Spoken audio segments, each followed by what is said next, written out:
Well, say what you want. He is very good off the cuff. Problem is, New Jersey's debt off the charts. Forget Bridgegate. Is the state's dinged credit rating what ultimately closes Chris Christie's presidential gate? Welcome, everybody. I'm Neil Cavuto. And if only his state's finances were as super smooth as his delivery, New Jersey might be okay. But New Jersey is not okay. Not because the governor hasn't tried, but because the unrelenting wave of unfunded pension liabilities hasn't let up. $59 billion in debt when Chris Christie took office, $85 billion and likely a lot more now. And increasingly a familiar theme everywhere. In Greece, in Puerto Rico, in Chicago. Bills piling up, the money to pay those bills drying up. To Tea Partier Gina Loudon, fed up. She says it's time for Christie to move on. She figures if he can't get his state's debt under control, how is he ever going to get the country's debt under control? So, Gina, nothing he says, no matter how smoothly and off the cuff he says it, changes your mind on that. Well, let's get one thing out of the way. Chris Christie or any of the candidates would be better than Hillary or any of the rest of the folks I see talking about this on the other side, to be sure. But you take Chris Christie, you look at his state, unemployment's way above the national average, growth is down. Since the recession, he hasn't made a big splash in his own state. And I don't think we are at an economic point in this country, or really, frankly, in this world, Neil, where we can have a president that doesn't have solid economic recovery experience. What about 6 years of not allowing tax increases, trying to hold the increase in spending? I know the debt is piled up. I'm in New Jersey. I know that very well.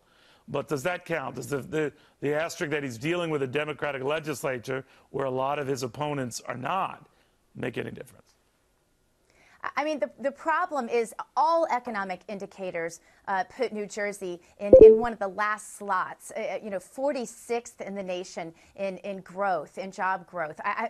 U.S. has to do better than that. And you look at the field of Republican candidates. You've got Florida, one of the fastest growers under Governor Bush, who might not be my first pick, but nonetheless, you can't combat that. That's some good experience. You look at Perry in Texas, one of the strongest states in the nation. Then you look at Trump, who kind of trumps them all. If we're in the business of making money, then maybe we should be taking a closer look at people like Trump, who obviously know how. And I don't see how Chris Christie compares. He'd be fun to go to football games with. I think he spent some $82,000 of taxpayer money at the concessions at the NFL games. Sounds like a party to me. Doesn't sound like a president. All right, it sounds like you're a bit of a hater.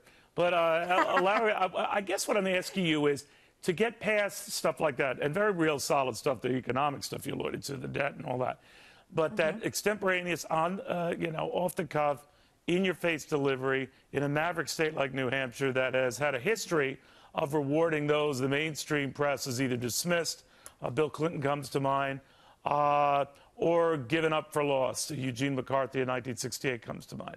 What do you think of that? That in that environment, he could surprise you? I spent a lot of time in New Hampshire, Neil, and there's one thing I know about New Hampshire. They like less government. And one thing about Chris Christie is everything I hear from him, he thinks the answer is government. The answer, business-savvy people really know, is that the real answer for our economy right now is for government to get out of the way. And I think New Hampshire knows that. All right, so this is no slap against, let's say, larger Italian middle-aged men, I don't know, like myself.